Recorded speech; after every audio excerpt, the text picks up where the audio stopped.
Uh,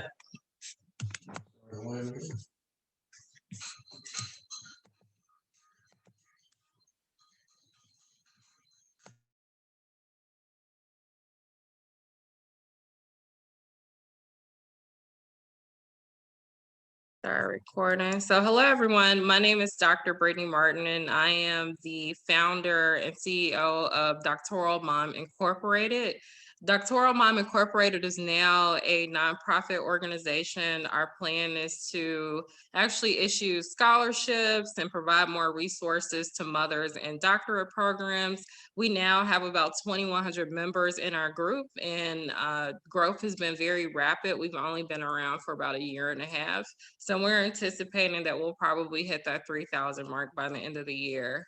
So there's going to be a number of benefits that come with being a part of the Doctoral Mom group, and we can't wait to continue to share that information with you, with all of you. So I'm curious in the chat, just to kind of test it out, I'm hoping that it's activated for you guys. If you could just let us know how you heard about the webinar, whether it's Facebook, Instagram, whether or not you got an email, that'd be great to know so that we can continue to market that way to you.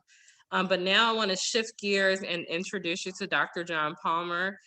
He is one of my mentors. I consider him a mentor. He actually was a part of my dissertation committee. So he was one of the first people to call me Dr. Martin. So it is such a pleasure to be able to have him here with us and to walk us through dissertations because this is somebody I greatly admire. So I'll just give you like a quick background on him. He's a faculty member within the Global Leadership and Management Department and is the director of the College of Business Administration Executive Education Program at the University of Missouri in St. Louis. I'm gonna let him kind of take over from here and continue to introduce himself, but thank you so much, Dr. Palmer, for taking time out to be with us tonight. Oh, thank you. And I apologize for my camera. I'm not sure. I kind of look, at least I look blurry to myself here. I don't know if I do to everyone else. But and you may hear an occasional dog barking in the background. I apologize for that too. I think my dog is trained. My dog will be quiet all day long, and as soon as my Zoom meetings start, she'll start barking again. So that's kind of the routine. But it's my pleasure to be here. And as Dr. Martin indicated, I worked with her extensively at Argosy University in Chicago. Prior to that, I started my career out at the University of Kentucky. That's where I earned my PhD and did my own dissertation work. And after that, I spent most of my career at the University of Illinois at Springfield. So I'm really happy to be here. And I'm really impressed with all that I've heard about this group and the scope of it and the impact of it. The number of people that is being reached by this particular venue is phenomenal. So I give Dr. Martin a lot of credit for that, as well as you for being here tonight. So I'm going to go ahead and bring up a kind of a little PowerPoint presentation. It's about 12 or 15 slides. And so what I'll do is I'll go through that, and you have some options here of either asking questions on the chat room side of things, or else wait until the end. And I want to have a general Q&A session with everyone. So I guess I'll go ahead and get started, and I'm going to try and get this presentation up.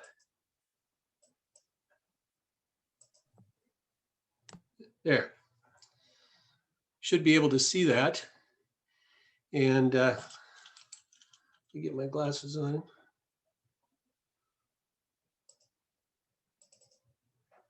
Whoops.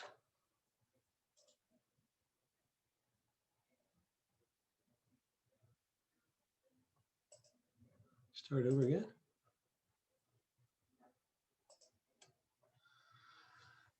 Okay, so the topic of that I'd like to talk to you about tonight, and this is essentially based on a combination of my acquired, I guess, experience and wisdom as a doctoral student and going through the dissertation process, as well as working with hundreds of different students in various stages of their dissertation, being on dissertation committees. I've kind of have the opportunity to see things from both sides.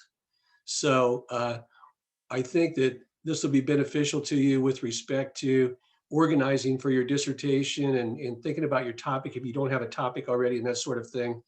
And most of the challenges that I want to talk about here are based on challenges that I had myself and things that I learned when I went through the process. And so hopefully by talking a little bit about some of these challenges, you can avoid some of the mistakes that I made and other people made along the way too. So we're going to be talking about selecting a topic, about challenges, and then of course about managing essential tasks.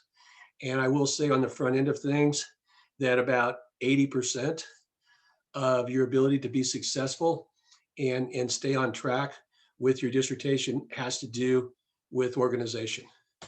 That's the most important thing.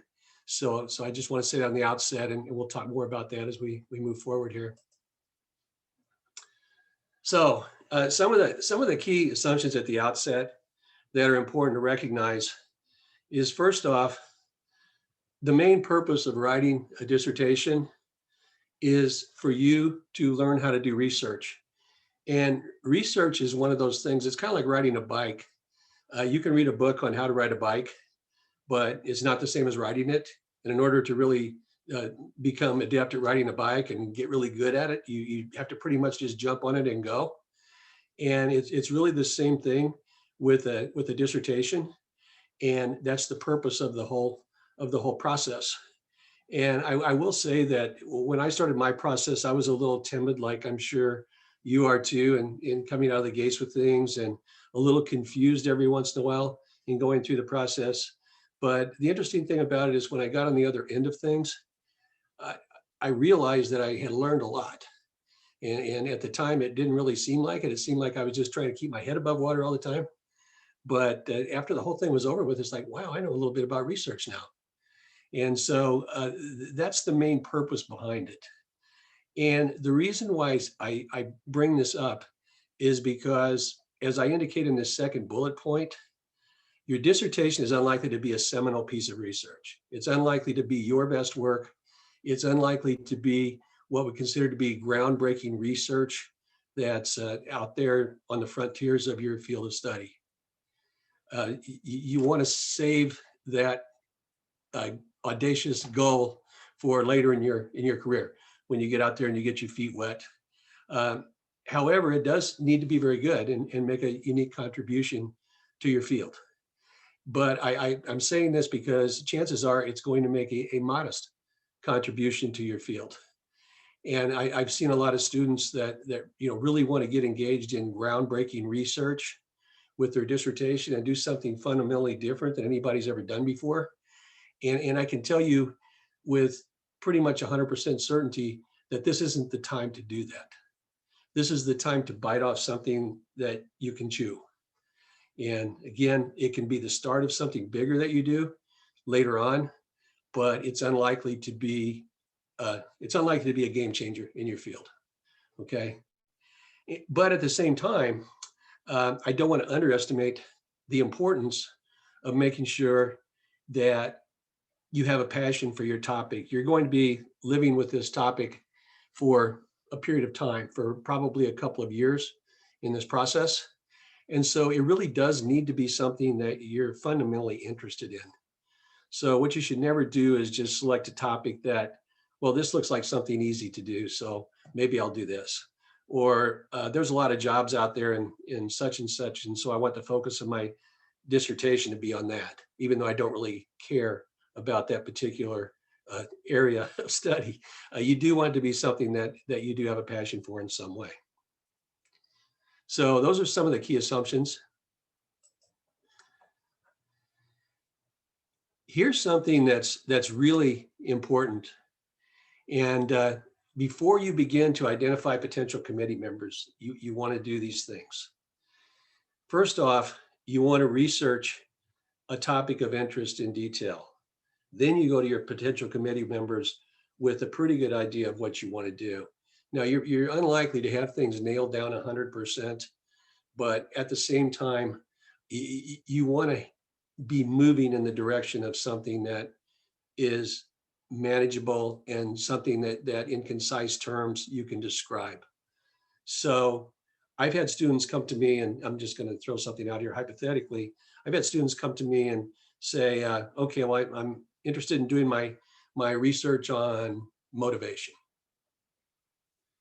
So my response to that would be, well, that's not really a research topic. Motivation is such a broad-based concept, and it encompasses so many different things.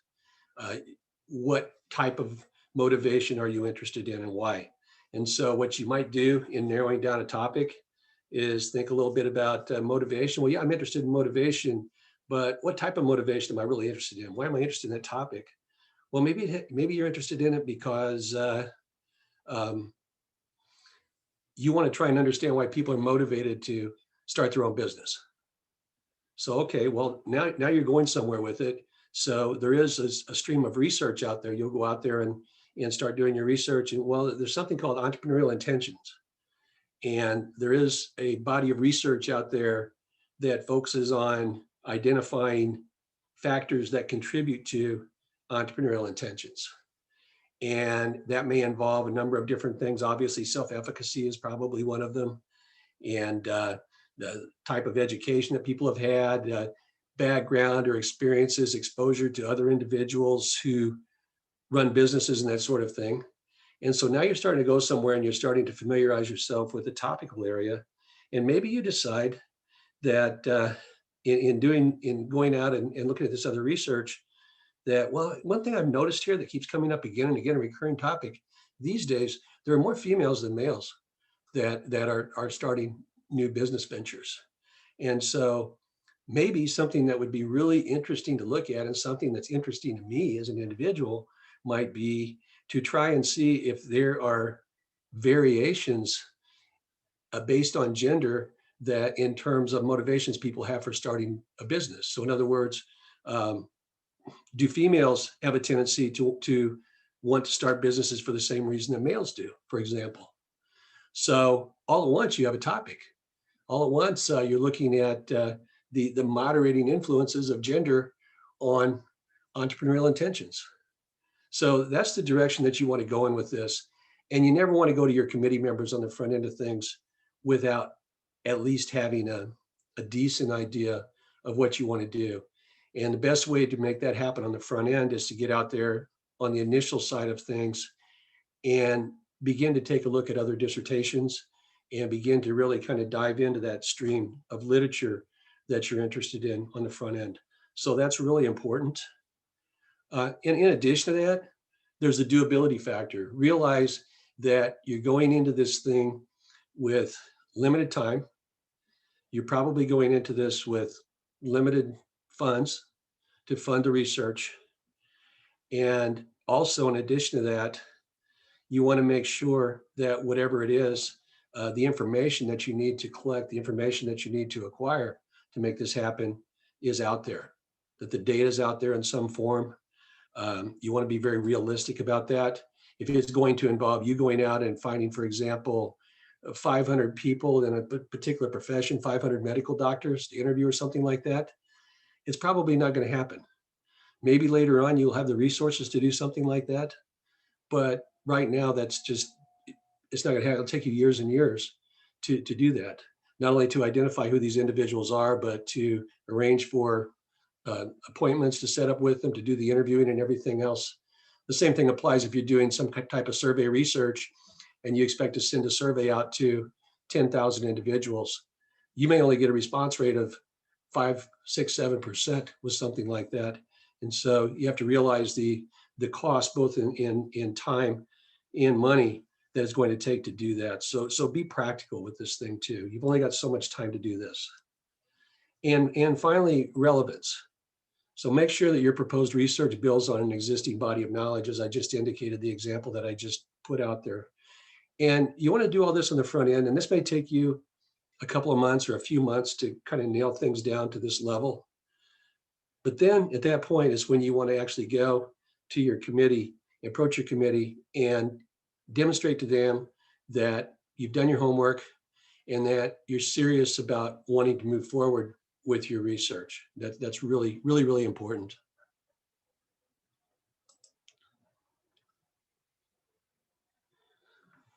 So I've also identified some of the mistakes, I guess, the biggest mistakes that you want to avoid with your dissertation research.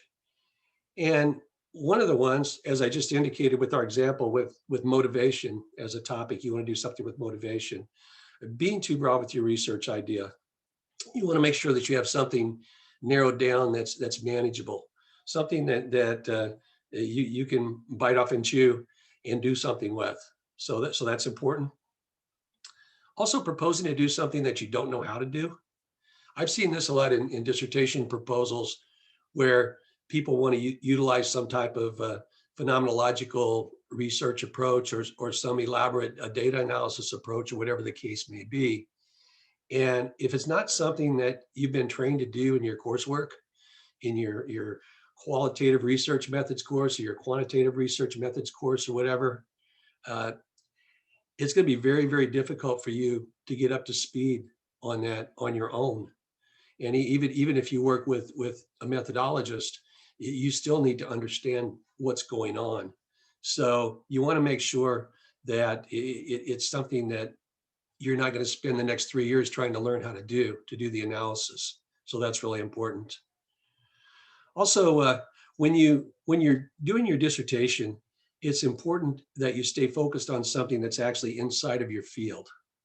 So uh, I've seen a lot of times that people are majoring in let's say marketing or something like that, business marketing, and they're like, well, but I've got this other interest out here that's more in the area of leadership and management. And that's not a direction that you want to go in. It needs to be something that's a contribution to your specific field. So that's really important because not only would that be problematic for your committee, but in addition to that, when you go out there and you start interviewing for positions, particularly if they're academic positions, they want to see that you've done some research within your field of study. So you want to establish those parameters around things, not to tie your hands or anything like that, but just for your own future marketability. I guess it's important that you stay inside of your field with something. And also, as I indicated on the very front end of things here, another big mistake to avoid is proposing an entirely new research topic that you feel has never before been explored and trying to really break ground from square one with it. That's when I always tell people to save that one for after you have your degree and first job. And then you can go back and you can do whatever you want to do. But once again, if you're breaking fresh ground with something fundamentally new, which is very difficult to do anyway, because you'd be surprised how many things out there have already been analyzed over the years, how many millions of different concepts and constructs and what have you that have been researched extensively. But you want to, again, it needs to be manageable, and anything that's entirely new, exploratory, you're not in a position yet, frankly, to do that. Resource-wise, you're not in a position to do it, and also you don't have the research background to do that yet. So uh, these are just some of the mistakes that you want to try and avoid. A few others: setting unrealistic timelines. Realize that, and I'm sure most of you have very, very busy schedules.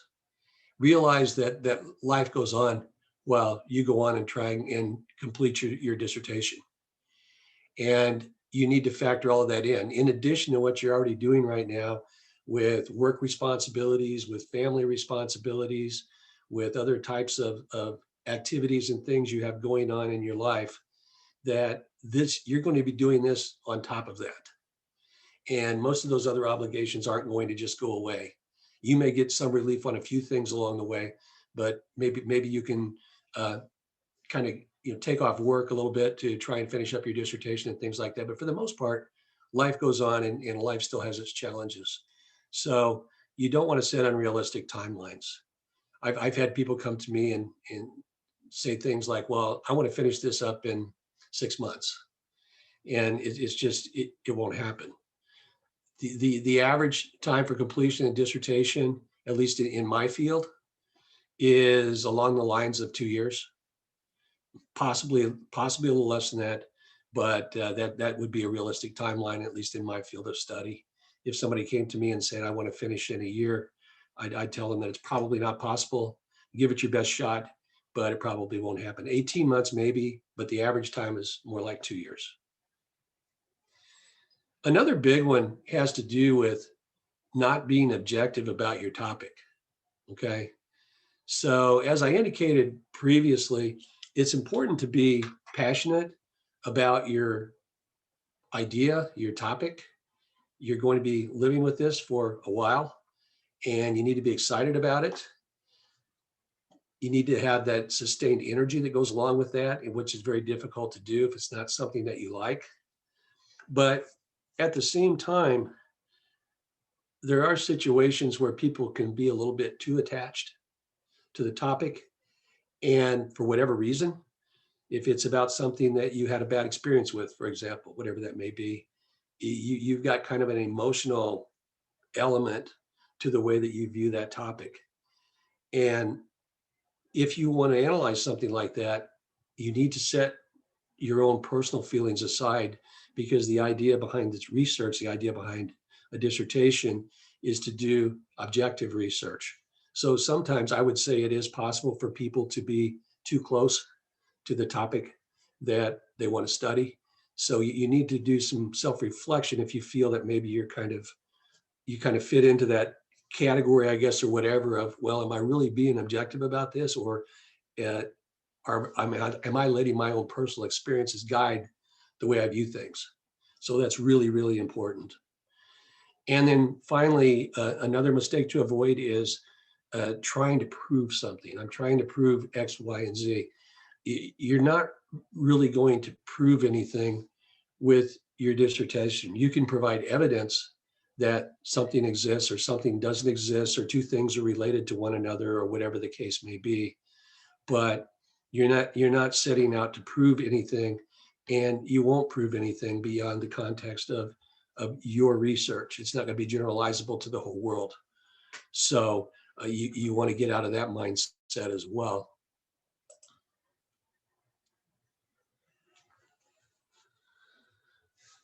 So just a little more about narrowing down your topic and moving forward with things. The best place to start when you're trying to nail down a topic, the best place to start is to say, what do I want? What's my end game? What do I want on the other end? So I always tell students to do this. Start at the end, the last chapter of your dissertation, possibly even do hypothetical write-up of some kind of what you want to be able to say on the other end, and maybe have a couple of different versions. You kind of hypothesize that the world works a certain way, and your research may or may not support that. So I would do two write-ups. I would do one write-up based on findings that confirm what it is you're testing, and I would do a second write-up that may involve your research findings not confirming what you set out to confirm. And by doing that, by going to the end, it gives you a better perspective on what your end game is. Because the last thing that you want to do, and this kind of goes back to the organization and planning of things, the last thing you want to do is jump into something on the front end and not know where you're going, if that makes any sense. So this is really, really important to identify your end game on the front end. Just like you would if you're setting out to travel somewhere, you know where your destination is before you leave. Sometimes you do, mostly you do. And so that's where you want to be with the dissertation. And this is really something, probably the best advice I can give you is start with your end game. And also, along with this, you want to be able to describe the relevance of your potential results. So you're writing depending upon how it's structured within your institution, a lot of dissertations are 5 chapters. You start out with an introductory chapter, introducing the concepts and everything. And then chapter 2 is like a literature review. In chapter 3, you describe your methodology. Chapter 4 is your results. And then chapter 5 is your conclusion. And so if your dissertation is structured that way in your institution, then this would be a hypothetical write-up of chapter number 5. Okay. See, I don't see any, seeing if I see any chat questions yet. I don't yet. Okay. All Hey, right. I saw one earlier. I'm gonna catch a couple that came in. Oh, I'm sorry. Yeah, I'm not, maybe I'm not viewing, I don't see it on the side here. Okay. I Oh, apologize for that. that's okay. I'll jump in. I'll ask you the questions if that's okay as they Oh, kind of come sure, in. sure. So earlier, someone asked, how much time should you put aside per week for your dissertation? That's a really great question. And if I had to lay something out there, if you're on a if you're trying to finish, if your objective is to finish in say 18 to 24 months total from the time that you initiate the process on the front end, I would say roughly about 20 hours a week would be the average. Um, there are going to be some parts of the dissertation, some parts of the process that's going to involve you more time on your part, more of a time commitment on your part. There'll be other weeks where maybe you do have a little more slack, and you're going to need a break once in a while too. But I would say on average about 20 hours a week. And then we had a different question earlier. I think it was a little bit more specific towards topic. I'm gonna rephrase the question a bit. Okay. All right. Um, but if your topic is too broad, do you recommend that the person goes directly to their chair, or should they seek out other individuals at their institution too? I would seek out as much information as possible from various sources. Depending upon how broad it is, if it's very broad, I wouldn't try to work with your committee yet. At that point, I would seek out some other individuals. And the other thing that I would do is I would go in and I would really delve into the literature on that topic and get a feel for a potential direction to go with your topic that's more specific. I think that with dissertation committees, and of course it depends. If you're in a smaller institution and you've already worked with your dissertation committee in other capacities, like for example, if they've also been your instructors and you actually know these individuals fairly well, then you may want to approach them and say, I'm a little stuck here. I could really use some advice. But if you're going to people that you've never worked with before, first impressions mean a lot. And you want to be able to go to them with something fairly specific where they say, wow, this is going to be interesting. I really look forward to working with this individual. Uh, she knows where she wants to go with things.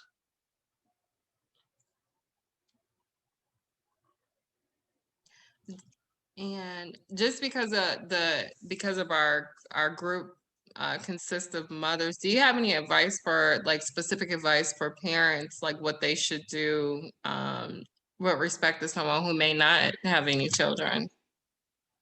Could you say the last part of that again, Brittany? I was just saying, what do you think parents should do, like maybe a little bit differently with respect to kind of organizing everything? And I'm sure for me it was a lot different, I think, than my peers. Do you have any advice specifically for parents? Yes, and actually I on one of the screens I talk a little bit about this. I just touch on it, but that's a really good question. I think that what you need to do is you need to sit down and identify your, I guess we'll call it support system that you have in terms of family members and friends and spouses, older children, whatever the case may be. And I think you need to sit down with them and really lay out a plan. And that plan needs to include, of course, you still having adequate time to spend with your children as well. But I do think that it's important to sit everybody down and get everybody to understand how much time you need to put into this and understand what roles and responsibilities they may have. So that's really important. And if you don't really have a support system like that, then it becomes a little trickier. But you're still going to need to figure out a way somehow to have some dedicated time every week to spend to your dissertation. And unfortunately, that dedicated time may be from midnight until 4 o'clock in the morning while they're sleeping. But I think it's really important on the front end, getting back to the realistic aspect of things. If you are in that situation, then you need to be realistic about it. Otherwise, if you're not realistic about it, you're just going to get frustrated.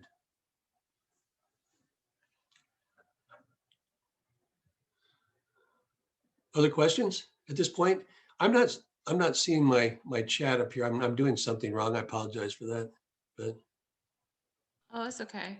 Do you see if you scroll to the bottom of your screen, do you see the icons pop up? no, I've got it at the top, and that's what Oh, I'm okay. looking for. So I'm not seeing the chat for some reason. It's not popping up. It's not lighting up like it normally does. That's So okay. I'll I'll stop. I'll I'll stop in a couple more slides. I'll stop again and answer any questions. Will that work? yeah, that's perfect. Okay, great, great. Okay, so now that you've done your preliminary homework and you do have a topic in mind, you're ready to go to your committee members at this point. And it's really important, first off, to approach faculty members that you feel may have a mutual interest in your topic. What you really don't want to do is say, I want so and so for my committee chair because that individual is a nice person. That's not really not, and it's great. It's great that you're working with that individual and that you have a great relationship with that individual, but you really want to find somebody who actually has a mutual interest in your topic. Okay, whomever that may be, and make sure that you have faculty members that are on board and also that are knowledgeable about the topic too. I mean, there are a lot of faculty members out there that are very, very student oriented and they're great people, but they may not be your best research for or your best resource for the topic. So make sure that it is someone who has a mutual interest in your topic. That's really important. And the other thing too is to make sure that there's some mutually agreed upon timelines for various tasks. One of the best things to do on the front end of things and to take to your dissertation committee members during the initial meeting or shortly thereafter is a rough sketch of a critical path chart that lays out tasks and timelines that you developed. And you go to your committee members, you show them what it looks like. Well, I want to be here by March. I want to be here by July. I want to be here by next January and so on. And run that by them. It does two things. First off, it shows them that you're serious about finishing this. You're serious about completion. You're not just out there floating around. That's really important. But it also, going back to first impressions mean a lot. It shows them that you have your act together. And that's really important too. Now, what you may have to do, and you may have to do this a few times, is go back to your committee and make some adjustments to those timelines. You could be moving along just fine, and all at once you get to your IRB, and you get held up there for a few months. Those sorts of things do happen, and they happen quite frequently, actually. But you can't get frustrated with that. You have to keep moving on, work on other things while IRB is reviewing your application, and make those adjustments to your chart, to your timelines, and get the buy-in again from your committee members. So that's really important to have that laid out. It's about structure. A lot of it's about structure here. Also, be sure that you have at least one faculty member that's well-versed on the methodology that you plan to use. So again, you need to be realistic about the methodology that you use, but also keep in mind that you may have only had one or two or three courses dealing with methodology in general, and now you're trying to apply it to a specific situation, and you need someone who's really good at that. One caveat here: a methodologist isn't just somebody who can run a computer program for you. A methodologist is someone who really understands the underlying methodology and the assumptions and how you can use that to test the information you need to in order to put your research together. So that's what a methodologist is. And it can either be a qualitative methodologist or it can be a quantitative methodologist. One thing where a lot of people make a mistake is they'll decide they want to go with a qualitative methodology because not because so much it's the most appropriate thing to use, but they're uncomfortable with the quantitative side of things. Okay. And there is kind of a fear of that quantitative side of things. But I'll tell you that the qualitative methodology is probably more difficult to understand than the quantitative side of things. So not everyone is a whiz with the quantitative side of things, but if you do decide to go that route on the quantitative side and you're uncomfortable, there are plenty of people out there that can help you, methodologists. And you want to try and get that individual on board early on in your process and get those individuals on your committee so you can begin to work with them from day one. And the important thing about doing that is you know that it's doable. You're working with your methodologist on it. Your methodologist knows what kind of information you're collecting, either quantitative or qualitative. And at that point, when you get that nod from that methodologist, you know it's something that's doable. And that's really important. And the bottom one here, and this is extremely important. Unlike other classes that you've taken as an undergraduate student, as a graduate student, what have you, this is your show and yours to manage. Your committee is not going to sit there and tell you do this, do that, do A, do B, do C. This is your show to manage. And if you fall off the edge somewhere, it's going to be your job to pretty much get back on your own. It really, in that regard, it really is kind of a sink or swim thing in some ways, but you want to keep swimming. And the last thing you want to do is fall off the edge a little bit and not keep your committee members informed about what's going on. Because after a while, your committee members will be like, well, I haven't seen so-and-so in a while. I wonder whatever happened to them, type thing. That's not where you want to be. That's not how you get your committee members engaged and get their full-fledged buy-in. You want to stay in continual communication with your committee members, I would say at least once a week. And of course, there really aren't any summer breaks with this or anything else, but short of a few minor breaks along the way during the year, this is a 12-month-a-year endeavor. It's not something that you can decide, well, I'll just take the summer off and come back and hit it hard again in the fall. This is something that you really need to keep moving with. It's kind of like a slow-moving train. Do you have any other questions at this point? Yeah, we got a really great question in from Lindsay. Do most people begin the dissertation planning process during or after coursework? I understand that formal components like defending a proposal will not occur until after coursework, but when do folks start the specifics of determining what type of study to choose? I would say when you get into the last semester or two, or last term or two of your coursework, that would be the time to really start thinking seriously about the direction you want to go in with things. I wouldn't wait until you're completely finished with your coursework before you do that. I realize that you have comprehensive exams as well. A lot of people do. And of course, that takes the focus off of it. But I would begin to really do some extensive work, I guess, research on the direction that I want to go with my dissertation at least 6 months prior to comp exams. And that gives you time to do quite a few things. For one thing, when you're still in your coursework, there could be something that you have right now in your courses that can jump out at you if you're in the right mindset.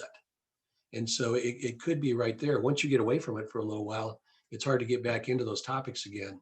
So that's a kind of a compelling reason right there to start a little early with this, because you're still knee deep maybe ears deep in the coursework, and it's a great time to be thinking about different topical areas.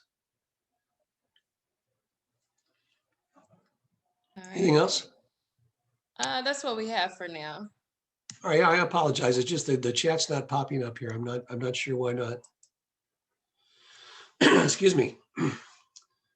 Okay, so as I indicated previously, prior to what I call the launch, when you do sit down with your committee and you start actually moving forward with the dissertation process itself. Do a realistic assessment of how much time you can put into the dissertation each week, and when during the week this will occur, as we noted previously, and share this information with your committee so you can develop that kind of critical path chart, I'll call it. Goes by a lot of different names, PERT charts, whatever. Again, and as we indicated, make sure that you have a support system in place of some kind. This is really important, and especially if you're involved in trying to raise a family, a young family, it's even more of a challenge, I know. But hopefully there's family members, there's employers, their friends, and I noted the older children here and so on, and to be able to get everybody on board to understand what you're going to be involved with here, the amount of time that you need, and what their roles and responsibilities are along the way. This is really important. And also make arrangements to secure an editor, okay? And a lot of times, and this is kind of one of my pet peeves, I guess, of working on committees as a committee chair or as a member of a committee, is doctoral students submitting subpar submissions, subpar work. Okay, if you've got some challenges with writing, if you've got some challenges with structure of your reports, papers, and that sort of thing, secure the assistance of an editor on the front end of things. What you never want to do is you never want to submit substandard work of any kind to your committee. You want to stay in the good graces of your committee, and there's nothing more frustrating than having a doctoral level student submit something that's just not up to par, not even close to being up to par with regard to writing style and structure and that sort of thing. So make arrangements to secure an editor. If you have the financial resources, you can always, it's easy to secure an editor. If you don't have the financial resources, my guess is, at least in most institutions, every institution I've ever been at, there is free writing assistance labs and things like that. And you want to always make sure that you seek whatever assistance you need, and make sure that anything that goes to your committee is in good form. That's extremely important.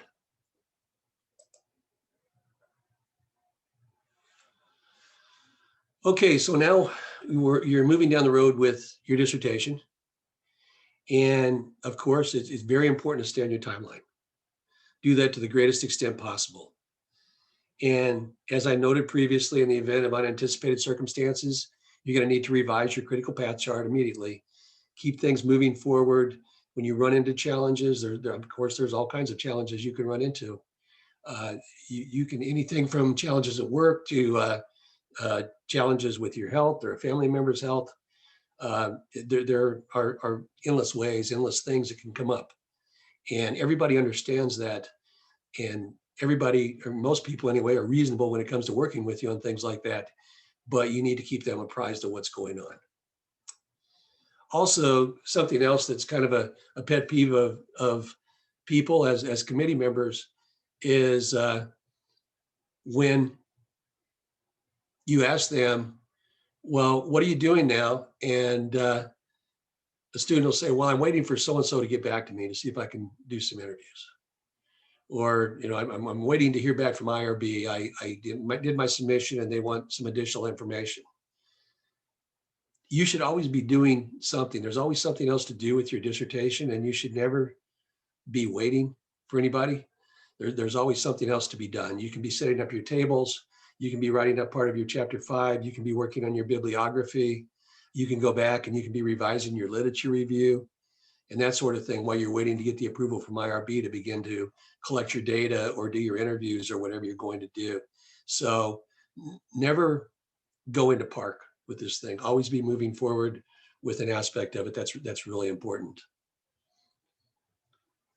Also, on a periodic basis, and this will happen, it happens to everybody, you're going to be dealing with rejection. IRB is going to say, no, you need to go back and do this or do that before we're going to approve it. You anticipate being able to interview certain individuals, and all at once you can't do it, maybe because of certain circumstances. So those are things that are normal and they're part of the process, but don't let it get you down. When you let it get you down, and it kind of takes the wind out of your sails, and that's when you start getting into that non-productive mode. You never want to do that. This whole process is 10% inspiration and 90% perspiration. You really need to grind this out regardless, and keep moving in a forward direction.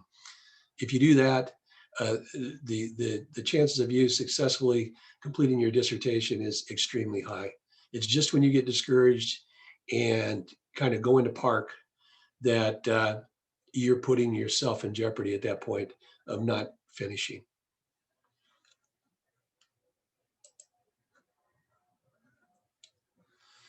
Okay, another suggestion that I have, and it's something that really helped me out when I was going through the dissertation process, is I had a couple of classmates that I became very good friends with as we were going through the doctoral work.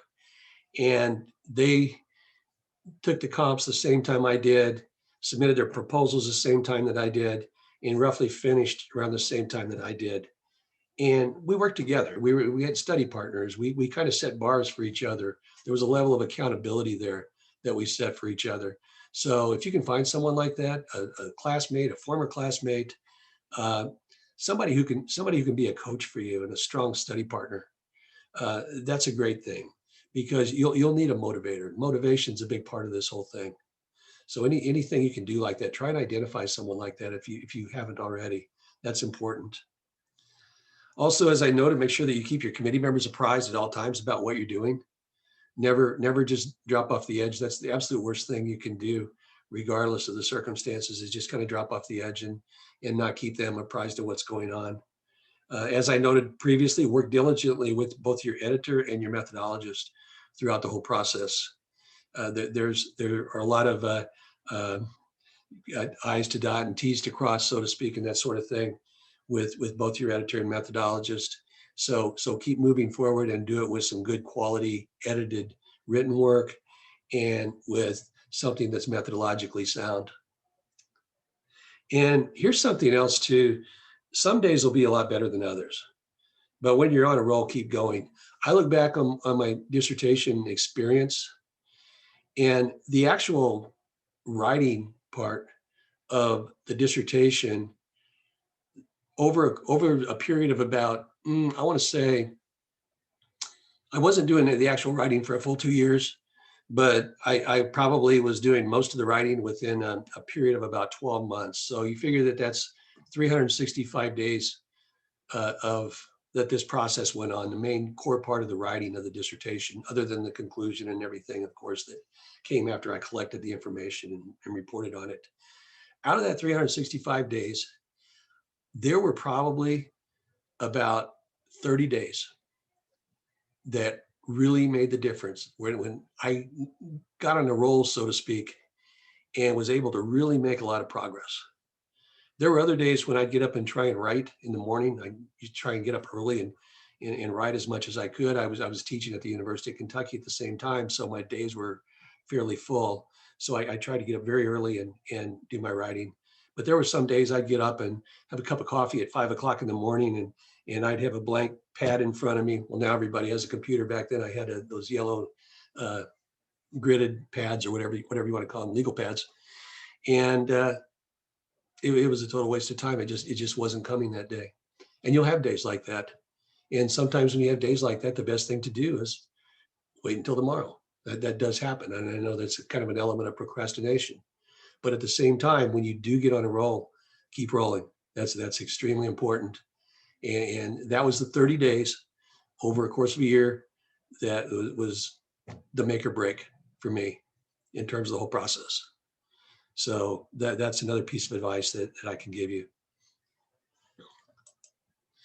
And I will say that none of this is based on any scientific evidence. It's just based on my own experience of going through the dissertation process myself and working with doctoral students over the past 33 years or so now. So kind of being on both sides of things.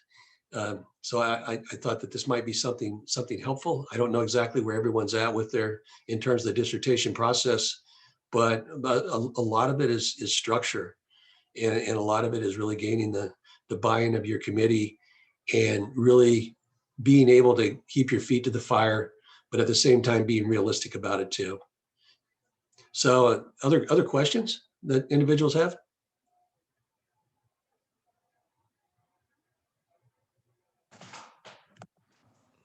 Hey, someone jump back in here with you.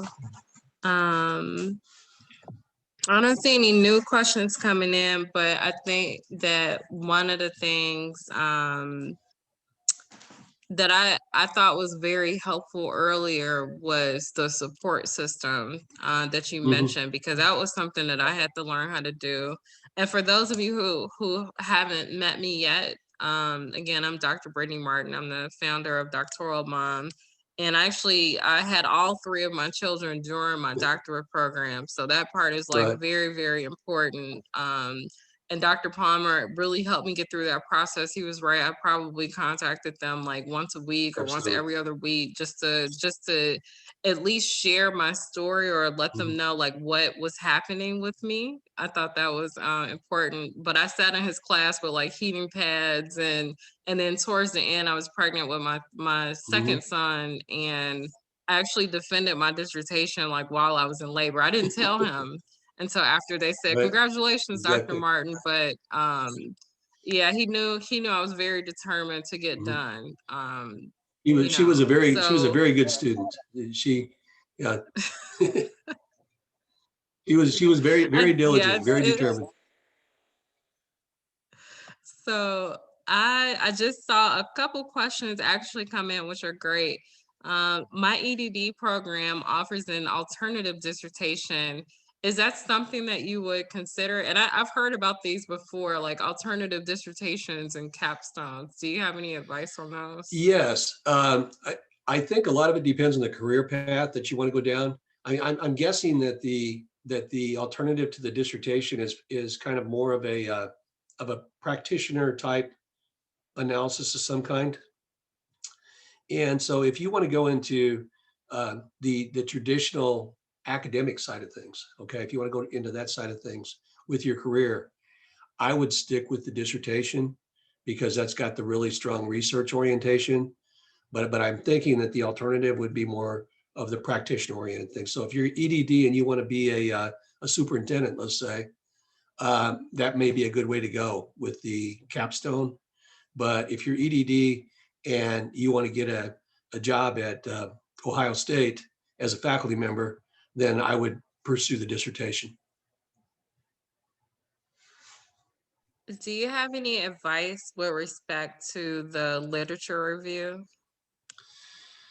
Yes, actually, I do. And I'm not sure in terms of writing it or in terms of collecting information with respect to the literature review.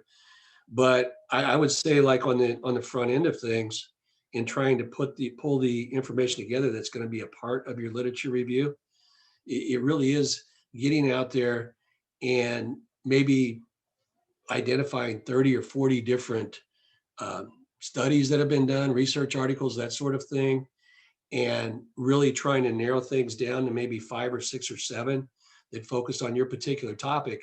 Then what you can do at that point a lot of times is you can go back to a lot of the studies that they reference in those articles and kind of roll back and get more of a background of it that way in a more focused area, if that makes any sense. So you're kind of working your way back from those articles to see what else is out there. And those probably aren't the only articles that you're going to use, but at the same time, it's a way to get started with the process and really get into a so-called stream of literature. So Trudy just asked a good question too. Can you recommend a good book to step us through writing a research proposal? One with examples is preferable. There's well, the one that's widely used is Cresswell, which you're probably familiar with that one, Brittany. You probably have a copy of that around somewhere. but Cresswell is a really good one. The other thing is you can go out there and get a very basic research methods book. It doesn't have to be anything elaborate. You don't have to understand all of the math and formulas behind everything. You don't have to understand every methodology that's in there if it's a qualitative methodology, but you can go into those books and they provide a really good primer. And it's amazing how far you can go with just a basic understanding of some of these things. I think a lot of times people try to, they overwhelm themselves. They go in and they take a book like that and they're like, oh my gosh, I have to know all this. It's like, well, you really don't have to know all of this. You just have to be well-versed in what you're going to do and focus on that. And a, a primer can be a good place to start because I know a lot of those books, the way that they're written, they're kind of, it's kind of an esoteric style for a lot of people to understand. And I don't even pretend to understand everything that's related to all the different research methodologies. There are about 3 to 4 different methodologies that I use for what I do in my analyses. You get me outside of out of that lane on things, and I would be just as lost as any doctoral student trying to do research for the first time. There's just too much out there. You know, you reminded me of something too, like when I was going through my process. One thing I found helpful, like towards the end, I actually asked recent grads if I could read their dissertations. And that was like incredibly Yes, helpful. And yes, then, yeah, and absolutely. then to go through, I think most schools have databases that Hmm. contain like dissertations too. So I would highly recommend that as far as like structure, or if you're just kind of looking for inspiration, or if you're like lost on how to do a particular chapter. I think that's like that'll help you or at least guide you in some ways too. Yes, absolutely. And that's something I'll have to add that to my bullet points if I give a presentation like this again. Yes, on the front end of things, getting back to a question we had earlier about when should you start with your dissertation and topic and that sort of thing. One of the best things to do back then at that point while you're still in coursework is begin to take a look at some of the dissertations. And there are dissertation abstracts that you can access. And I would even go so far as to say, if you can find some from the institution that you're at, that's a good thing because it gives you a little bit better idea of kind of the preferred structure of individuals that are going to the same institution that you are. And if you do have a pretty good idea about who your faculty member might be as your chair for the dissertation, you may be able to find some dissertations not only in your topical area, but also that were chaired by the same individual that's going to chair your work. Because what you're looking at that point, you're looking at highly acceptable work. That's all dotted the I's, crossed the T's, and the whole thing, right? So yes, absolutely, great idea.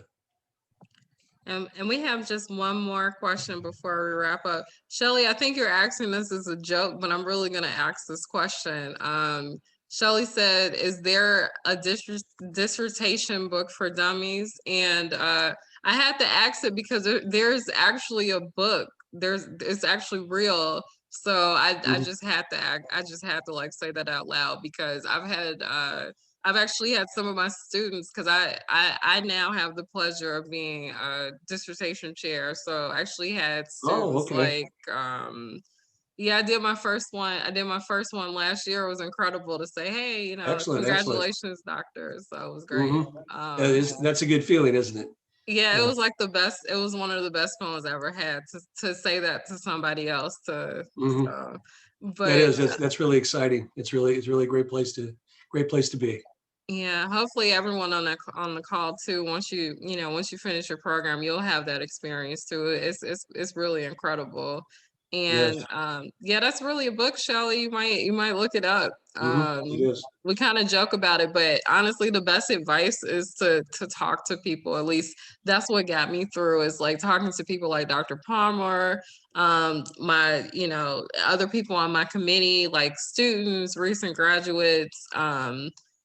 I mean, that stuff is like really helpful. So like Dr. Palmer was saying earlier, just keep in touch with people, because not only are they going to give you advice, like technical advice, like it's just the motivation and the support too that you get from keeping in touch with them. And I think that was really Mhm. helpful, because the entire time, again, I was pregnant during the entire like district or entire doctoral process, I should say. I think the first year, it was free and clear, but after that, it was like every year I was pregnant. So that motivation and that encouragement, I think, is very important. Mhm, absolutely. Well, you mentioned the dissertation for dummies. The same thing with statistics. If you're doing something with quantitative analysis, especially, that's the kind of thing that was a nice way of pretty much saying, statistics for dummies. If you can find something like that, it's a great resource. It's amazing how much information, good practical information, there is out there like that, and it really puts it into an understandable context. So you're not spending all your time trying to figure out what they're trying to say. It's up front, and you can begin to understand the relevance of that to what you're trying to do. So those are really great resources. And I think we just reached the top of the hour. Did you want to leave our audience with anything today? Do you want to? Well, I enjoyed having the chance to share this information with everyone, and I hope that it's helpful. And I really do think that if you can go into this thing and lay out some solid timelines and be very realistic about your topic and know exactly what you want to do before you start, know exactly where you want to end before you start, and stay close to your committee and on schedule with things, knowing full well that you're going to fall off track once in a while. You can factor that into your timeline up front if you want to. It's kind of like doing your budget at home.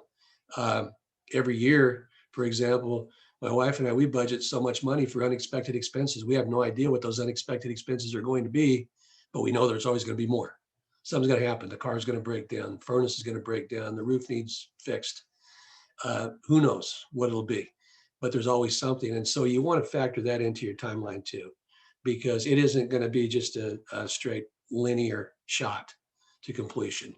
There will be there will be some things that throw you off here and there, but don't get discouraged. You can do it.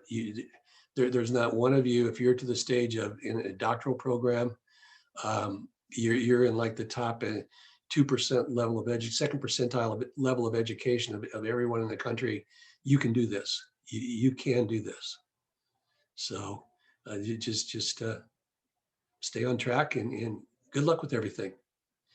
And if you ever need any just good old fashioned practical advice, I may not know very much at all about your topic, but I'd be happy to uh, give you any words of encouragement or any other advice. If you want to try and contact me sometime at University of Missouri, that I've got contact. Well, actually, what I'll do is I'll send a follow up email to Brittany that has my full contact information. The reason why I say that is because I'm working almost 100% virtually right now. All of my classes are online this term yet because of the pandemic, and hopefully that'll change by next term.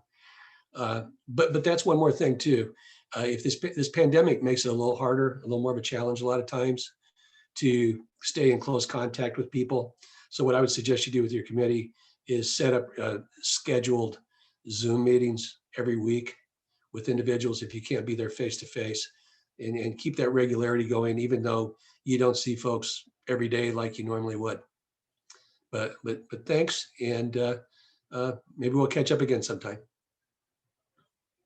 All right, thank you so much. I'll see everyone soon. I hope we will be doing these webinars on a biweekly basis. So I look forward to inviting you guys back. If you have any specific topics that you need us to cover, you can throw those in the chat really quickly. Or if you're on the Doctoral Mom group on Facebook, you can always find us and share it there. I'll type 2 emails in here as well. So if you're ever interested in being featured on our page, on our Facebook or Instagram page, please let me know. We also do member features on our website as well. So thank you so much, and we'll see you guys back here soon. You.